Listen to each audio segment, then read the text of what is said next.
ፊሶን ሪል ስቴት በቦሌ በሻሌ አያት ዞን 5 የሚገኝ 45,000 ካሬ ላይ ያረፈ ዘመናዊ የመኖሪያ መንደር ከስቱዲዮ ጀምሮ ከባለ 1 እስከ ባለ 3 መኝታ ክፍል አፓርትመንት፣ ቅንጡ ጂ+ ቪላዎችና ታውን ሃውስ በውስጡ ያካተተ ግቢ።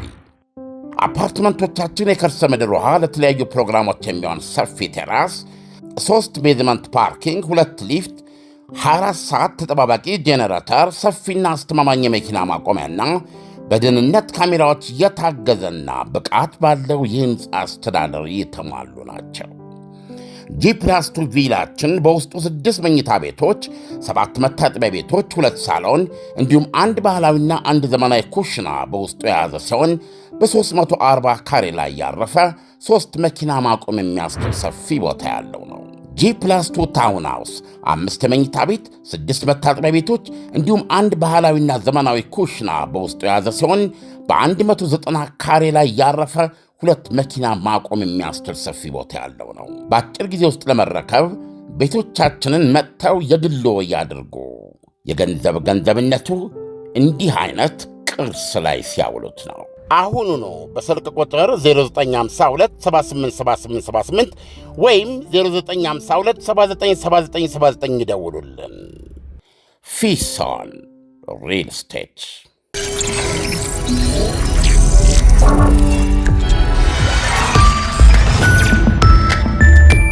እንደምናደራችሁም። ይህ አዋዜ ሰበር ነው። የእስራኤሉ ጠቅላይ ሚኒስትር ቤንያሚን ኔታንያሁ ሀገራቸው ሐማስ ትጥቁን ሳይፈታ በፊት የጋዛን መልሶ ግንባታ እንደማትፈቅድ አስታወቁ። የመጨረሻውን እስራኤላዊ ታጋች ራን ጊብል አጽም መመለስ ምክንያት አድርገው ትናንት ምሽት በሰጡት መግለጫ እስራኤል የጋዛና የምዕራብ ዳርቻ የደህንነት ቁጥጥርን እንደምትቀጥል ገልጸዋል። አሁን ሁለቱ የቀሩን ተልእኮች መፈጸም ላይ ያተኮርን ነው። እነሱም የሐማስ መሣሪያዎችን ማስፈታትና ጋዛን ከጦር መሣሪያዎችና ከዋሻዎች ማጽዳት ብለዋል። ጋዛ ሰርጥ ውስጥ ተይዘው የቆዩ ታጋቾች በሙሉ ተጠቃለው አገራቸው በመግባታቸው ደስታቸውን ገልጸዋል። ኔታንያሁ በንግግራቸው እስራኤል በኢራን ጥቃት ቢፈጸምባት በከበደ ኃይል አጸፌታውን እንሰጣለን ብለዋል። በብዙ ጉዳዮች ላይ ባተኮረ በዚህ መግለጫቸው ኔታንያሁ ባልተጠበቀ ሁኔታም የቀድሞ የአሜሪካ ፕሬዝዳንት ጆ ባይደን አስተዳደር በጋዛ ለተሰዉት የእስራኤል ወታደሮች ሞት ተጠያቂ ነው ብለዋል። እንደ ኔታንያሁ የጆ ባይደን አስተዳደር እስራኤል ላይ የጣለው የጦር መሣሪያ ገደብ ለእስራኤል ወታደሮች ጋዛ ውስጥ በከንቱ መገደል ምክንያት ሆኗል። በመካከለኛው ምስራቅ ጉዳይ ደግሞ ሳዑዲ አረቢያ ከእስራኤል ጋር ግንኙነት ለማሻሻል ተስፋ የምታደርግ ከሆነ እንግዲያውስ ከቱርክና ከኳታር ጋር መሻረክ የለባትም ብለዋል። ጠቅላይ ሚኒስትሩ እንዳስገነዘቡት ጋዛ ውስጥ የፍልስጤም መንግሥት አይመሠረትም። እስራኤል ከዮርዳኖስ ወንዝ እስከ ባሕሩ ያለውን ግዛት ትቆጣጠራለች፣ ጋዛን ጨምሮ ብለዋል። የጋዛን ደህንነት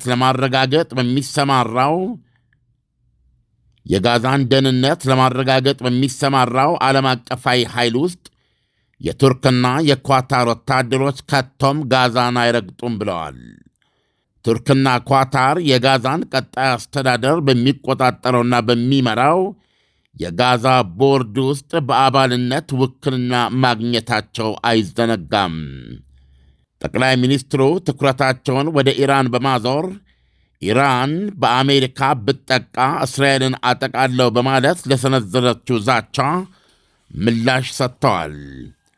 አሁን የኢራን የተጋትሮ ተራዳ ለማገገም እየሞከረ መሆኑ እውነት ነው፣ አንፈቅድለትም እንጂ ብለዋል። ሲቀጥሉም ኢራን እስራኤል ላይ ጥቃት የመሰንዘር ከባድ ስህተት ብትፈጽም ኢራን አሉ ጠቅላይ ሚኒስትር የእሳቸውን ቃል በመጠቀም ከዚህ በፊት አይታውም ሆነ ሰምታው በማታቀው ኃይል ምላሹን እንሰጣለን ብለዋል።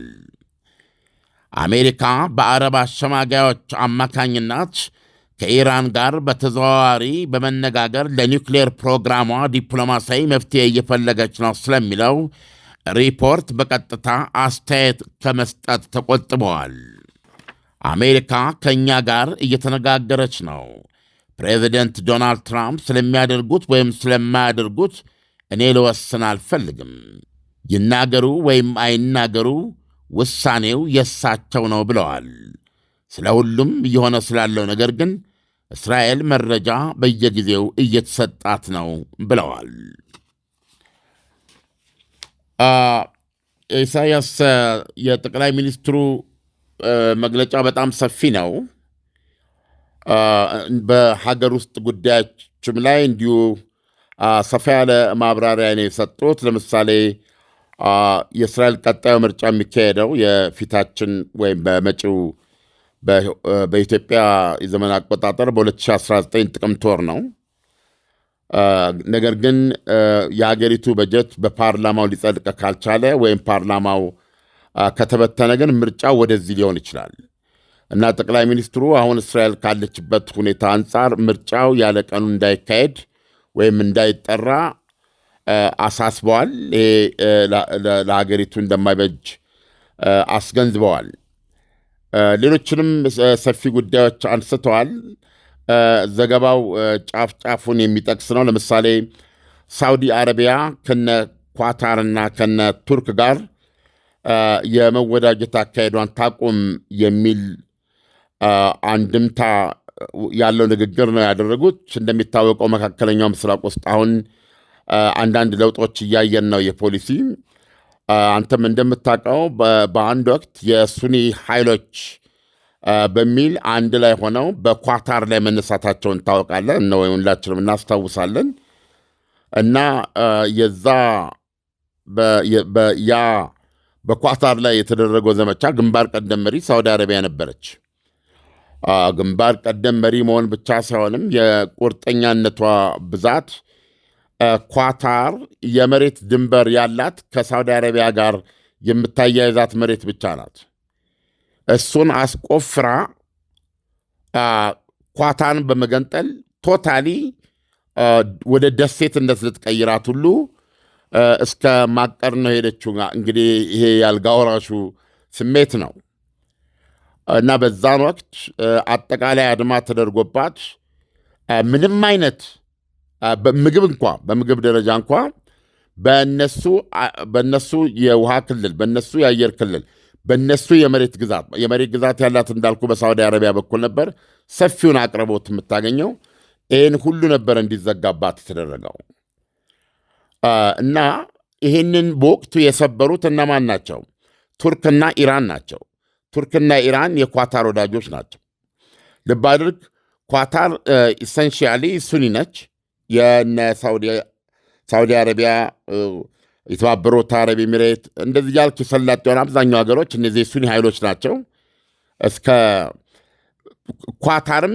ነገር ግን ኳታር ከኢራን ጋርና ከቱርክ ጋር የተለየ ግንኙነት ትጠብቃለች። በዛ የተነሳ ያንን ኳታርን ከፍተኛ መቀመቅ ውስጥ ሊጥል የነበረ አጠቃላይ ማዕቀብ በመስበር ቱርክና ኢራን የተጫወቱት ሚና ከፍተኛ ነበረ። በሰዓቱ ሰላጣውን፣ ሽንኩርቱን በአውሮፕላኖቻቸው እየጫኑ ነው ወደ ኳታር የገቡት። በተለይ ቱርክ ወታደርም አላት፣ ወታደራዊ ትብብርም አላት እና በዚህ መንገድ አጋሮች ነበሩ። አሁን ነገሮች ደግሞ ተገልብጠው ሳውዲ አረቢያ ከኳታርና ከቱርክ ጋር የመቀራረብ ፖሊሲዎች ነው የምንመለከተው፣ የአልጋ ወራሹ ማለት ነው። በአንጻሩ ደግሞ በሳውዲ አረቢያና በተባበሩት አረብ ኤሚሬት መካከል መቃቃሮች ተፈጥረዋል። በየመን ላይ በይፋ እንደታየው በአሁኑ ሰዓት በተለይ የደቡብ ኃይሎች ወይም ደግሞ የቀድሞ ደቡብ የመን ሪፐብሊክን ሰሜን ነው የመን ለሁለት የተከፈለች ሀገር ነበረች። ያንን ለመመለስ የሚፈልጉ ኃይሎች ቁልፍ የድንበር ከተማ የነዳጅ ከተማቸውን በመያዝ ከሳውዲ አረቢያ ጋር የምትዋሰነውን በመያዝ ተልኳቸውን ለማሳካት ጫፍ ደርሰው ነበረ። በተባበሩት አረብ ኤሚሬትስ ድጋፍ ሳውዲ አረቢያም እንደምታቀርበው ነገር ግን ይህንን ሳውዲ አረቢያ ሙሉ በሙሉ ቀልብሰዋለች። የተባበሩት አረብ ኤሚሬቶች ከየመን የነበራትን ጥቂት ያህል እንድታስወጣ ተደርጓል። በአጠቃላይ የኃይላውን ተመቶ ሙሉ ቁጥጥር ያለው ሳውዲ አረቢያ በሚደገፈው ዓለም አቀፍ ድጋፍ ባለው መንግስት ስር ነው። ሁለቱ ሀገሮች ልዩነታቸው እዛ ብቻ አይደለም። እንደምታውቀው በዚህ በሶማሊያ በኩል ደግሞ ከሞቃዲሾ ጋር እንደዚሁ በተባበሩት አረብ ኤሚሬትና በሞቃዲሾ መካከል መቆራረጦች ተፈጽመዋል። በተያያዘ በተለይ ይሄ የሱኒ ግንባር ብለን የምናውቀው ወደ የመን የዘመተ ኃይል አሁን በአቋም ተለያይቷል። ይህ በሆነበት ሁኔታ ሳውዲ አረቢያ ግንኙነቷን ከቱርክና ከኳታር ጋር እያጠናከረች ነው።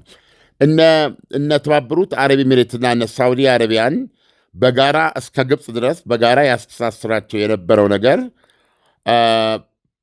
በተለይ ይሄ ሙስሊም ወንድማማቾች በሚባለው ኃይል ላይ ያላቸው የጋራ ተቋሞ ነው እና ይህንን ኃይል ለማዳከም ከፍተኛ ጥረት ሊያደርጉት ይህንን ኃይል አቅፎ በመያዝ ምክንያት ነው ኳታርን በዛን ወቅት በጋራ ሊዘምቱባት የቻሉት። ስለዚህ ኳታር ላይ የተለወጠ ነገር የለም።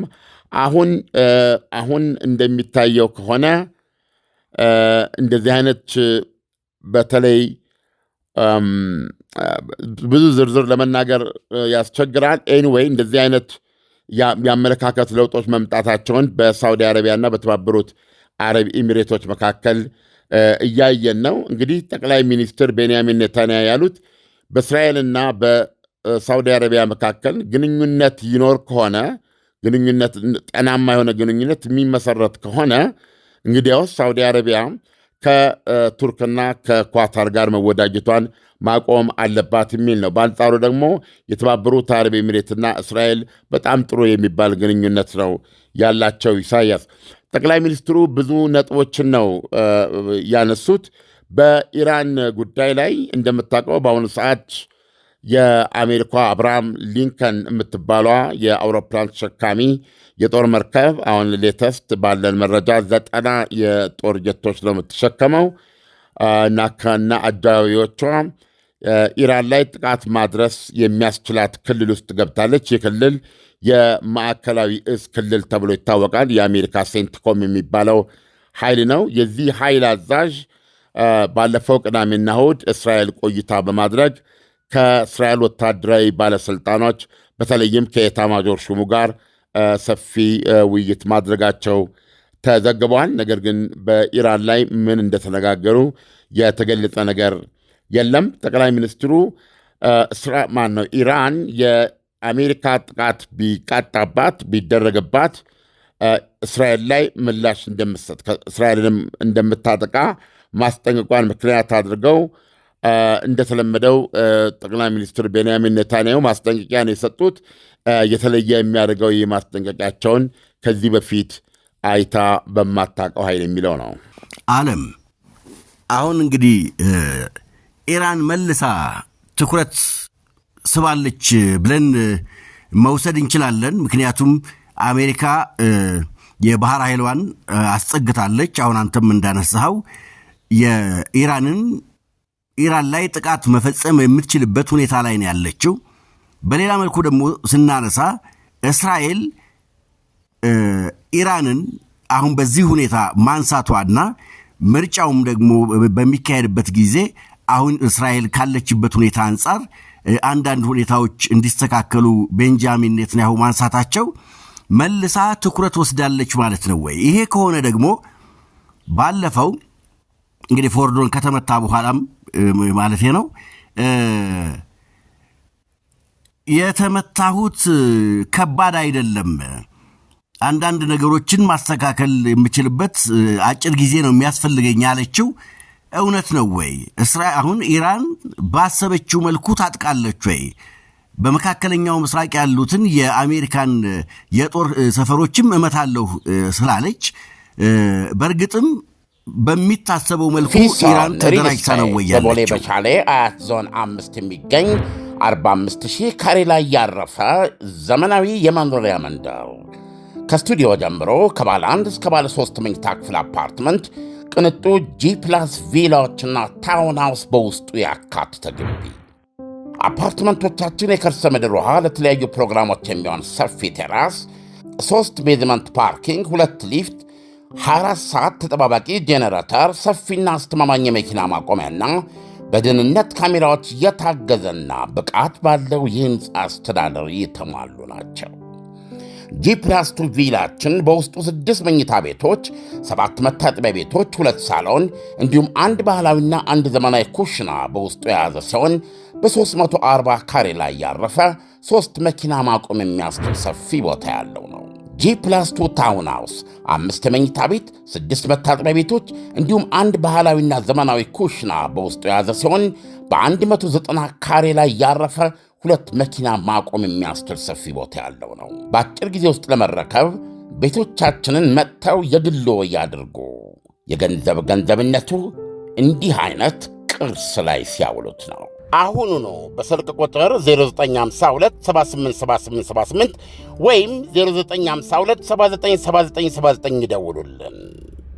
ፊሶን ሪል ስቴት በኒክሌር መርሃ ግብሯ በኩል ምንም ለውጥ ሊኖር አይችልም፣ አይታሰብም። የኒክሌር ማብላያዎቿ ወድመዋል። ነገር ግን እነዚህን የወደሙ ማብላያዎች እንደገና የማንሰራራት ፍላጎትና አቅምም አላት። ነገር ግን ጊዜ ያስፈልጋታል። የሚሳኤል አሁን ትልቁ ነገር የቦሊስቲክ ሚሳኤሎቿን በተመለከተ ግን በምርትም በሚሳኤሎቹ የጥራት ደረጃም ከፍተኛ ለውጥ አግኝቻለሁ ብላ ነው ኢራን እያስገነዘበች ያለችው። ከሰኔው ጦርነት በኋላ አገግም ያለው በአዲስ መልኩም ተጨማሪ አቅም ይዣለሁ ብላ ነው ኢራን እየተናገረች ያለችው። ስለዚህ ይህንን ደግሞ የኢራን መግለጫን የራሷ የእስራኤል ግምገማ ይደግፈዋል። በእስራኤል ግምገማ ኢራን በጣም የተፋጠነ የቦሊስቲክ ሚሳይል ምርት እንደገና ማንቀሳቀሷን ነው እና ከዚህ አንጻር የወደመውንም የመተካት ከዛም ባለፈ አሁን ባላት የምርት አካሄድ በመሃል አንዳች ነገር ተደርጎ ካልገታት በስተቀረ በወር 3000 ሚሳኤል ማምረት የምትችልበት ፖይንት ላይ ልትደርስ የሚያስችላት አካሄድ ነው አሁን ያዘችው ነው የሚለው። ይሄ የሚዘገንን ቁጥር ነው። በወር 3000 ሚሳኤሎች የመስራት አቅም በዓመት ስታሰላው 30ና 40 ሺህ ውስጥ ነው የሚገባው። ስለዚህ እጅግ በጣም ውርጅብኝ ነው። ወደ አንድ ቦታ ምንድነው አሁን ኢራን ትልቁ አቅሟ የሚገርምህ የአሜሪካ የጦር ሰዎች አሁን የሚናገሩት ኢቭን አብርሃም ሊንከንን ለሚያክል ግዙፍ የብረት ደሴት የሆነ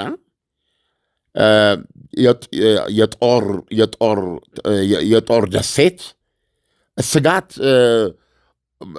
መጣል ትችላለች ይላል። ስጋት የምትጥለው ደግሞ ተሸካሚዋም ሆነች በዙሪያ ያሉት ዘመናዊ ተዋጊ የጦር መርከቦች ካላቸው የመከላከያ አቅም ዘመናዊ ቴክኖሎጂ አቅም አንጻር ሲታይ በዛ ደረጃ ልታስቀምጣቸው የማትችላቸው በቀላል ገንዘብ በቀላል ቴክኖሎጂ የተሰሩ የሰው አልቦች መንጋ ያልተጠበቀ ጉዳት ሊያደርስ እንደሚችል ነው የተፈራው። ምክንያቱም የመርከቧም ሆነ የነዚህ የጦር ዝግጅት በተለይ የአየር መከላከያ ዝግጅታቸው በፊት ከሚታወቁት መደበኛ የጠላትን የጦር ጀቶች፣ የጠላትን ከባድ ሚሳይሎች፣ የጠላትን ማንኛውም እንደዚህ አይነት ነገሮች ላይ ያተኮረ ነው። ሰው አልባ የቅርብ ጊዜ ክስተት ነው እና በዚህ በሰው አልባ ቴክኖሎጂ ደግሞ ኢራን በተለይ በእነዚህ አጥፍቶ ጠፊ በሚባሉት እና ራሽያ የምትጠቀምባቸው እነዚህ በጣም በርካሽ ዋጋ ነው የምትሰራቸው ኢራን ብዙ ወጪ የለባትም እና በገፍ ነው የምትሰራው። ስለዚህ አሁን አውሮፕላን ተሸካሚዋን ላይ በመቶዎች በአንድ ጊዜ በመቶዎች የሚቆጠሩ ሰው አልቦችን ማሰማራት ብትችል ኢራን ማከታተል ብትችል የግድ እነሱን ለማክሸፍ ያላትን ኃይል ተጠቅማ እንኳ ብትመልስ የተወሰነው ማለፉ አይቀርም። የተወሰነው ማለፉ የግድ ነው የሚል ነው። ስለዚህ ከብዛት የተወሰነው ማለፍ ከቻለ ቀላል የማይባል ጉዳት ሊያመጣ ይችላል መርከቧ ላይ። አንደኛ የመርከቧ እንዳለ የተገለበጠ ደረቷ የላይኛው ክፍል የጦር ጀቶቹ ተደርድረው የሚገኙበትና የሚነሱበት ነው። ሁለተኛ የሞተሩ ክፍል አለ። የተለያዩ ነገሮች አሉና እነዚህ አሁን ራሽያ ውስጥ እንደምናየው ከሆነ የኢራንን መናገር አልችልም፣ እስከ 50 ኪሎ ግራም ፈንጂ ተሸክመው ነው የሚሄዱት ልብ አድርግ። ስለዚህ 500፣ 600፣ 1000፣ 2000፣ 3000 ሰው አልባ አጥፍቶ ጠፊ በድምሩ ሊታጠቁት የሚችሉትን የፈንጂ መጠን አስብ እና ይሄንን እንደ ከባድ ስጋት ቆጥረውታል እና ለዚህ ምን አይነት ዝግጅት እንዳደረጉ ነገር ግን ለመናገር አልፈልጉም። ስለዚህ ኢራን ይሄ የሰው አልባ ቴክኖሎጂ እንደዚህም ደግሞ እነዚህ ቦሊስቲክ ሚሳይሎች ባለፈው ጦርነትም እንዳየነው እስራኤል በርካታ ከተሞቿ በተለይ ቴልአቪቭ በርካታ የመኖሪያ ህንፃዎች ወድመዋል።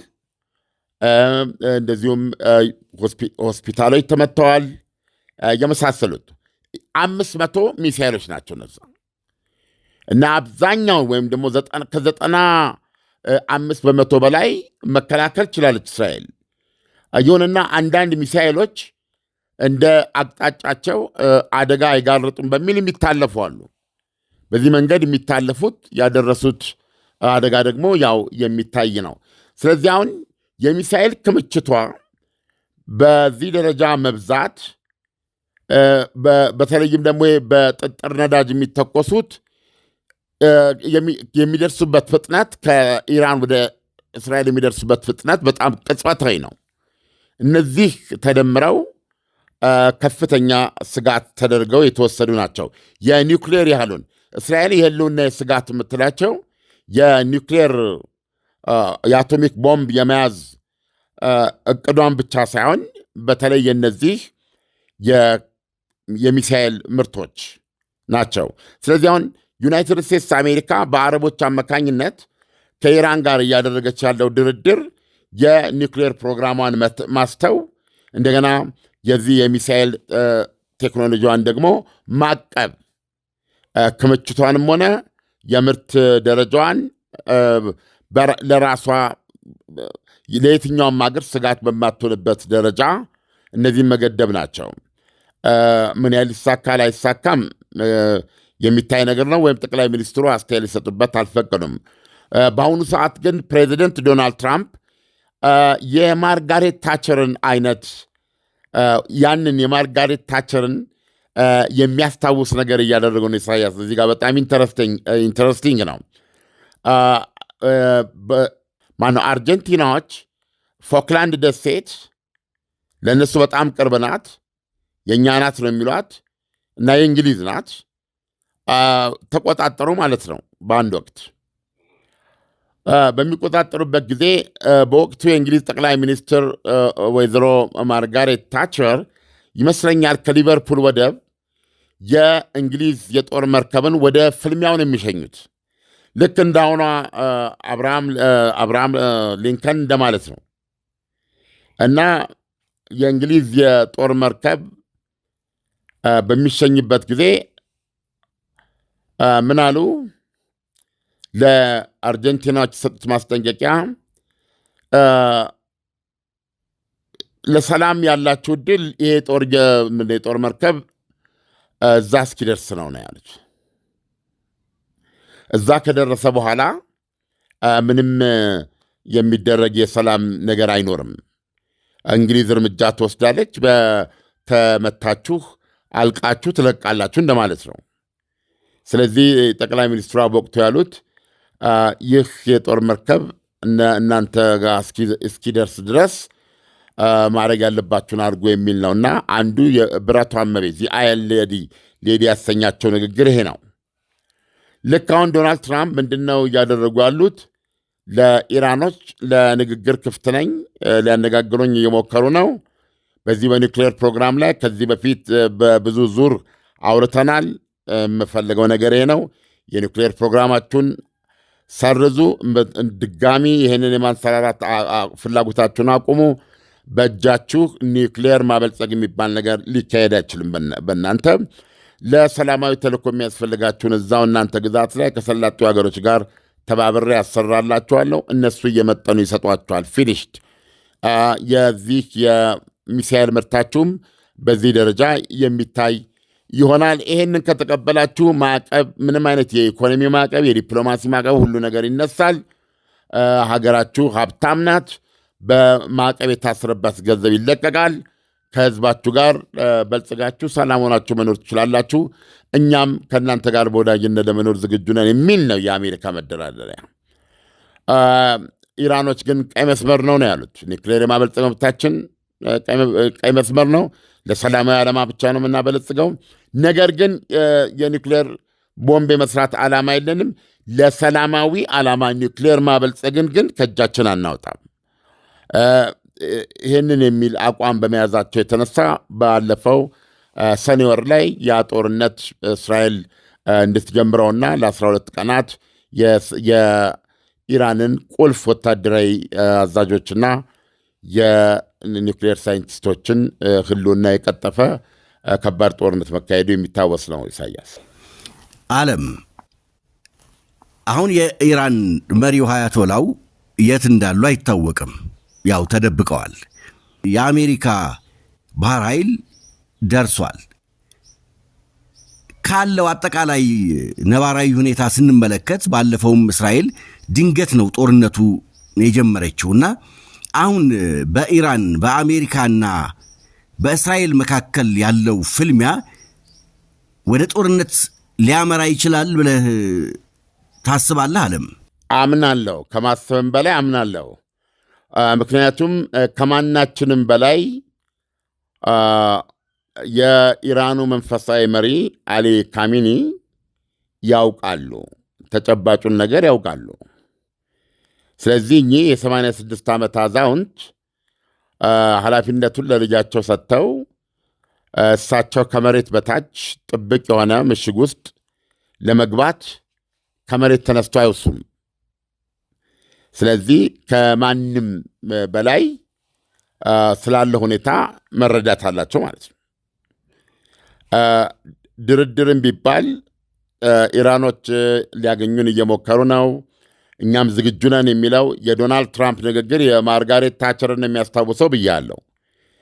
ምን ብለዋል? በጣም የሚያምር የባህር ላይ ጦር እየተመመ ነው፣ እየቀረበ ነው ብለዋል ዶናልድ ትራምፕ። በዚህ በኩል አብርሃም ሊንከን ጉዞዋን አላቋረጠችም። በዛ በኩል ዶናልድ ትራምፕ ለሰላም ዝግጁ ነን ይላሉ። ልክ የታቸርን ማየት ነው። ይሄ የጦር መርከብ እዛ እስኪደርስ ድረስ ሰላማዊ መፍትሄ ላይ መድረስ ያለባችሁን ሁሉ አድርጉ የሚል ነው። ስለዚህ አሁን መርከቧ ደርሳለች። በአሁኑ ሰዓት እኔ እናንተ ይህንን ስናወራ በዛ ክልል የአየር ኃይሉ ክፍል የአሜሪካ ከፍተኛ የጦር ልምምድ ላይ ነው የሚገኘው። እነዚህን እውነታዎች ስታገናዝብ በኢራን በኩል ድርድሮች እንደነገርኩ ነው ቅድም፣ ኢራኖች ያላቸው መደምደሚያ እዚህ ላይ እሺ ካልን የሆነ ቦታ ላይ ከተሰበርክ ግፊቱና ጥያቄው አይቆምም ነው የእነሱ ስሌት። ስለዚህ መዳኛህ መጀመሪያው ላይ እምቢ እንዳልክ እዛ ላይ ማንኛውን መስዋዕትነት ለመቀበል መጠንከር አለብህ። ሌላ ጊዜ አትገፋም፣ ሌላ ጊዜ ትከበራለህ፣ ትጸናለህ ነው የእነሱም እምነት። ስለዚህ አሁን አሊ ካሚኒ የወሰዱት እርምጃ የሚያሳየው ኢራን ከአቋሟ ፍንክች አትልም፣ በአቋሟ ትጸናለች ወይ ትጠፋለች። ይህን ቁርጠኛነት ነው የሚያሳየው። ስለዚህ መጪው የአሜሪካና የኢራን ግጭት የማይቀር መሆኑን ምልክት ከጠየከኝ የመንፈሳዊ መሪ አያቶላ አሊ ካሚኒ ዛሬ ምናልባት 3ኛ ወይም 4ኛ ቀናቸው ይሆናል። ቤተ መንግሥታቸው ውስጥ አይገኙም። ስለዚህ ከማንም የተሻለ እሳቸው የሚያውቁት ነገር አለና አሁን ያለው አካሄድ የኢራንና የአሜሪካ ግጭት ያው የእስራኤልም ጦርነት እንደማይቀር ትልቅ ማሳያ ነው። ዓለም በዚህ ጦርነት አሁን ጦርነቱ ቢጀመር የአንበሳ ድርሻው የአሜሪካ ነው የሚሆነው፣ እስራኤል ተሳታፊ ነው የምትሆነው ለማለት ነው። ሁለት ነገር ነው። እስራኤል ግልጽ የሆኑ ዓላማዎችና ፍላጎቶች አሏት። አንዱ የህልውና ስጋት የሚለውን ነው ማየት ያለብን። ይሄ በተለይ አሁን አንዱ ምዕራፍ አሁን ለምሳሌ ጠቅላይ ሚኒስትሩ ሲናገሩ የተጋትሮ ተራዳ የሚባለውን ኃይል እንዲያገግም እንዲያንሰራራ የማድረግ ሙከራ አለ ነበር ያሉት። እኛ አንፈቅድለትም ያሉት ሄዝቦላ ላይ ያላቋረጠ ድብደባ ቀጥሏል። ምንም እንኳ ተኩስ አቁም የሚደረግም ሊባኖስ ላይ ማንኛውንም እንቅስቃሴውን በዚህ በኢራቅ በኩል ደግሞ ካታይብ ሂዝቦላ በይፋ ተናግሯል። በኢራን ላይ ጥቃት ቢፈጸም ፍልሚያ ውስጥ እንገባለን ብሎ አሜሪካንን አስጠንቅቋል። ያ ኃይል ኢራቅ ውስጥ አለ። ሐማስ ያው የሐማስ ጉዳይ እንደምታውቀው ነው። በዛ ደግሞ በዚህ በጋዛ ጦርነት መቆም እጃቸው ከቃታ ላይ የተነሳው ግን እጅግ በጣም የተዳከሙት ሀውቲዎችም አሉ። ውስጥ ለውስጥ የሚካሄዱ እንቅስቃሴዎች አሉ። ለምሳሌ አሁን ለሄዝቦላ በቢሊዮን ዶላሮች የሚቆጠር የገንዘብ አቅርቦት እንደገና እነዛን እንቅስቃሴዎች እንዲያንሰራራ የማድረግ ማለት ነው። እንደዚያ በየጊዜው ይዘገባሉ። ስለዚህ እነዚህ ላይ ቋሚ የሆነ የእስራኤል ጥቃት እየተካሄደ ነው።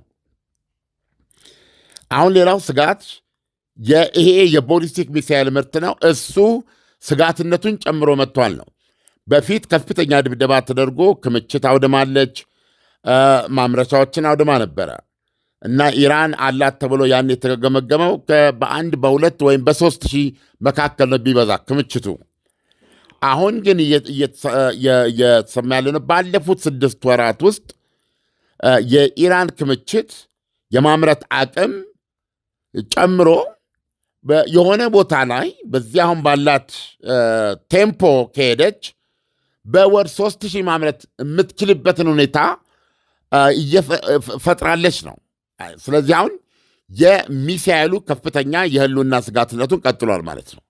ስለዚህ እስራኤል ይሄ ጉዳዩ ነው ማለት ነው እና በማንኛውም መንገድ ጦርነቱ ቢመጣ ፍቃደኛ ተሳታፊ ነው የምትሆነው። ስለዚህ አሜሪካ ደግሞ ምን ያህል ጦርነት ልታካሄድ የምትችለው የሚለው እንደሚታወቀው እቺ አውሮፕላን ተሸካሚ ልክ መሬት ላይ እንዳለ የጦር ሰፈር ሁሉ ለቀናት፣ ለሳምንታት፣ ኢቭን ለወራት መፋለም ትችላለች። ጠቅላላ ባለው ሁኔታ ጦርነቱ ከባድ ሊሆን የሚችለው አንዱ ወሳኙ ኢራን ናት። የሰጠችውን ዛቻ እውነት ካደረገች በአረቢያን ፔኒንሱላ ያለ ወይም ስም ጠርታለች፣ ተዘርዝረዋል፣ ምልክት አድርጋበታለች። ኢቨን በቱርክ፣ በተባበሩት አረብ ኤሚሬት፣ በባህሬን፣ በኩዌት፣ በሳውዲ አረቢያ፣ በተለያዩ በእነዚህ ክልሎች በሙሉ አሜሪካ የጦር ሰፈር አላት። የአየር ኃይል ጦር ሰፈር የተለያየ ወታደሮቿም ዛል በኢራቅ እና ሁሉንም ኢራን የመጨረሻው ነገር ከመጣ እነዚህን የአሜሪካ ይዞታዎች አጠቃሉ የሚል ነው። አይኔን ጨፍኛ አጠቃሉ ነው። ሁለተኛ ደግሞ የሆርሙዝ ሰርጥ የሚባል አለ። የዓለማችን የነዳጅ ዘይት ከሚተላለፍባቸው ቦታዎች መካከል አንዱ ነው።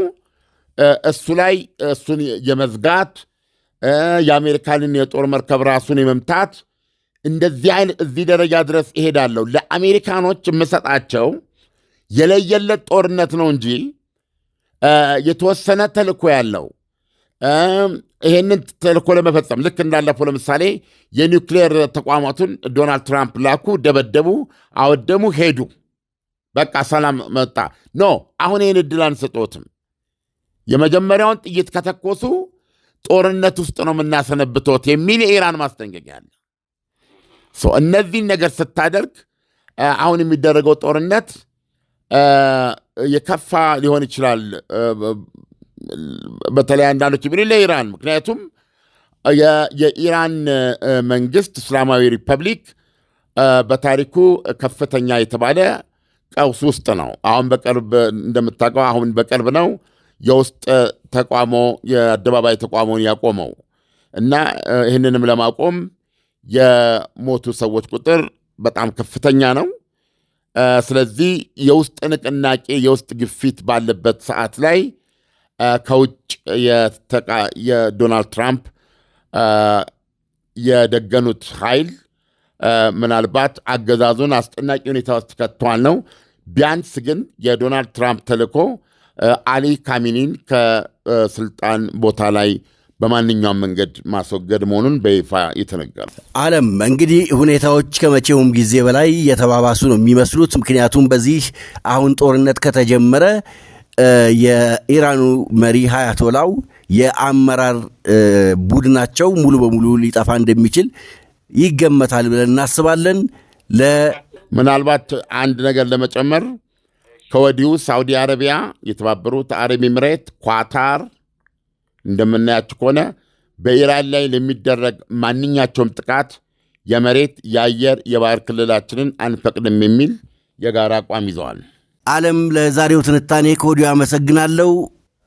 መልካም ቀን ይሁንልህ። መልካም ቀን።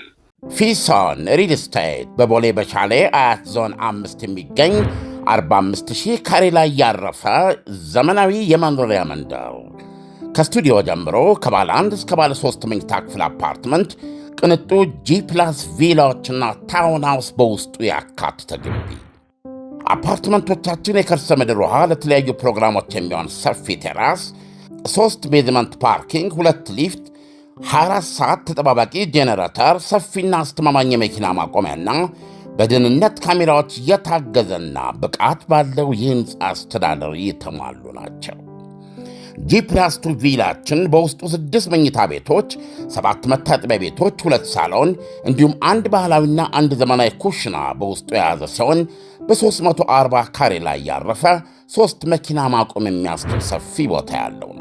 ጂ+2 ታውን ሃውስ 5 መኝታ ቤት፣ 6 መታጠቢያ ቤቶች እንዲሁም አንድ ባህላዊና ዘመናዊ ኩሽና በውስጡ የያዘ ሲሆን በ190 ካሬ ላይ ያረፈ 2 መኪና ማቆም የሚያስችል ሰፊ ቦታ ያለው ነው። በአጭር ጊዜ ውስጥ ለመረከብ ቤቶቻችንን መጥተው የግሎ ያድርጉ።